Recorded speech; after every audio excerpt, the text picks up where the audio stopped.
Mélanie Eliana Esther Fernandez, bonsoir. Bonsoir Cyril. Alors vous êtes originaire de Galice en Espagne à l'âge de 15 ans. Vous découvrez vos origines maranes, ces juifs contraints à la conversion par Isabelle la catholique au XVe siècle. Vous êtes d'abord cru à une boutade, je crois. En 2005, j'étais en 3e à Paris, au collège, et un oncle du côté maternel me dit que nous sommes justement d'origine juive. Et sur le moment, j'ai cru que c'était une blague. Je me suis dit non, c'est pas possible. Il raconte, c'est impensable, surtout qu'on est 3 générations d'Espagnols en France. Alors à partir de ce moment-là, j'ai commencé à faire des recherches justement sur la présence juive dans ma région, parce qu'en fait, ma mère est de la Galice et mon père, il est d'Estrémadure. Et une partie est originaire de la région aussi de Tolède, de Castille et la Manche. Et à ce moment-là, j'ai commencé à faire toutes les recherches sur la présence juive dans mes régions. Et c'est là où j'ai découvert qu'il y avait plusieurs quartiers juifs et mes noms correspondaient tout à fait à ces conversos, les conversos qu'on appelle actuellement les maranes, les juifs convertis de force au catholicisme, les crypto-juifs. Et je fais partie des familles Fernandez, Alvarez et Rodriguez, qui sont la plupart d'entre eux des maranes.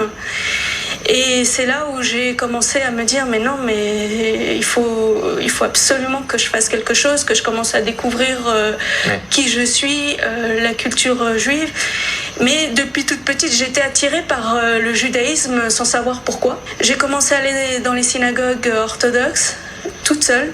Au début, j'avais un peu peur. Je me suis dit comment ça se passe, comment faire. Et puis petit à petit, j'ai été dans les synagogues.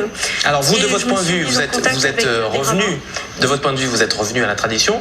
Le seul hic, c'est que le consistoire français refuse et que le rabbinat israélien refuse toujours de vous reconnaître en tant que juive.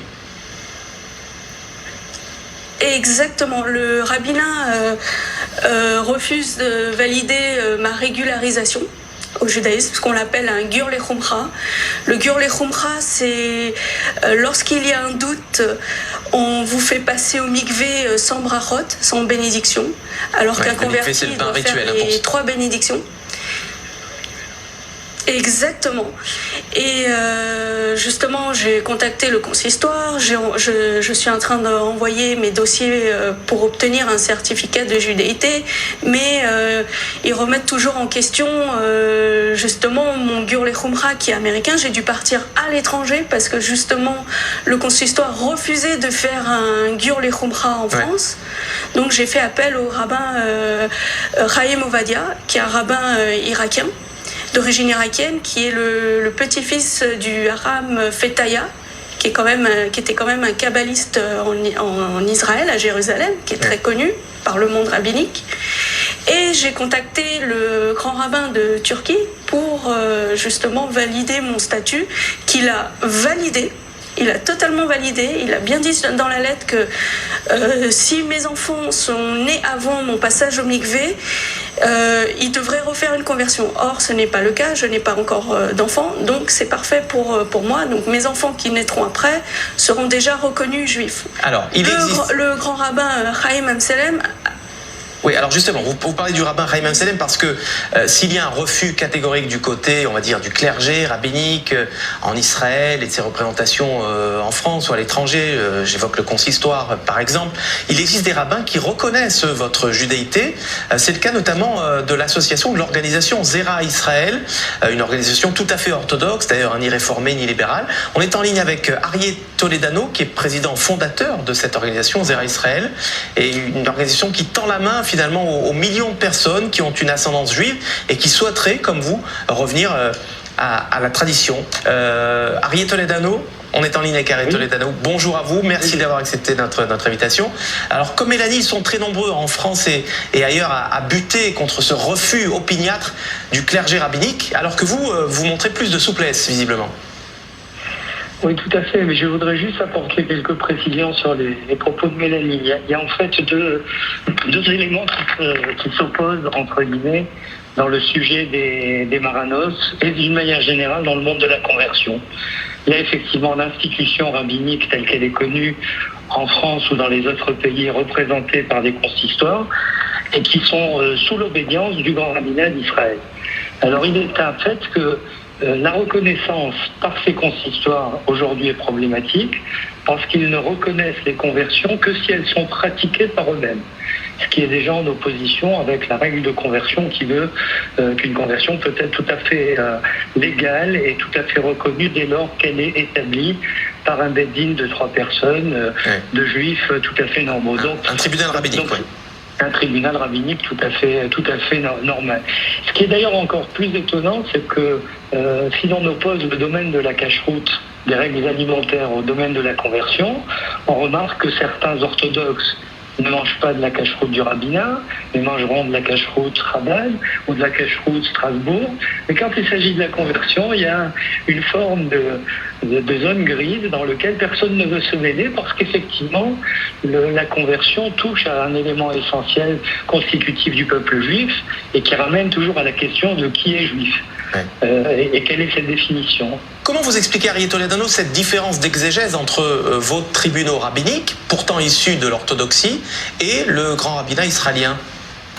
Parce que d'une manière générale, je pense que l'orthodoxie post-Shoah a amené l'ensemble des organisations rabbiniques à s'extrémiser et à promouvoir l'interdit plutôt que l'ouverture. Là où de façon très claire au fil des siècles, nos rabbins traditionnalistes ont toujours été en adéquation, non seulement avec la halakha, mais également avec les attentes de leur communauté.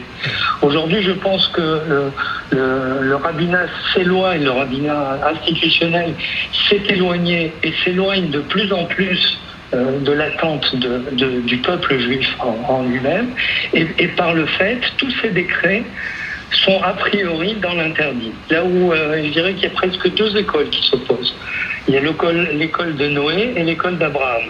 Les orthodoxes ont décidé de se mettre dans une arche, de fermer l'arche, et adviendra que pour eux, l'essentiel, c'est de se sauver soi-même. Merci, Arié Toledano. Je rappelle que vous êtes le président fondateur de Zera Israël. Je reviens vers vous, Mélanie, Esther Fernandez. Vous êtes nombreux, dans votre cas, en France, à demander une reconnaissance ? Oui, on l'est à peu près 1000, mais pour ceux qui veulent faire leur retour via le Beit-Din orthodoxe. Mais j'ai été contactée par d'autres maranes qui ont fait leur conversion chez les libéraux, les massortis, car l'orthodoxie les refusait totalement et c'est malheureux. Enfin, moi, je ne suis pas contre le consistoire, contre la rabbanoute, au contraire. Je suis prête à travailler avec eux, à ce qu'il y ait une collaboration, parce que c'est important. Enfin, normalement, dans la halakha, les maranes doivent faire un retour au judaïsme et ne doivent pas faire une conversion. Oui, une conversion, ce qui est souvent laborieuse par le Et oui, par le consistoire. Alors que normalement, enfin, la priorité du maran, c'est de faire justement son retour, d'étudier la Torah, d'appliquer les mitzvot et bien sûr l'apprentissage du judaïsme. Ouais. C'est vraiment une priorité et pas justement lui mettre les bâtons sur les roues. Au contraire, dans toutes les synagogues où j'ai été toujours très bien accueillie. Au contraire, plein de rabbins m'ont dit mais c'est magnifique votre histoire. Enfin, c'est magnifique que les marranes vous souhaitez revenir au judaïsme. Alors Mélanie Fernandez. Mais aidez-nous. Voilà, c'est le message que vous lancez ce soir sur le plateau du Mag-Orient au rabbinat organisé en Israël et en France. En explorant votre passé, Mélanie Esther Fernandez, vous êtes passionnée pour le chant liturgique séfarade et vous allez, on va se quitter comme ça d'ailleurs, nous offrir une prière en judéo-espagnol selon le rite de Tanger et le rite catalan. Merci infiniment, Mélanie Esther Fernandez, d'avoir témoigné sur le plateau du Mag-Orient.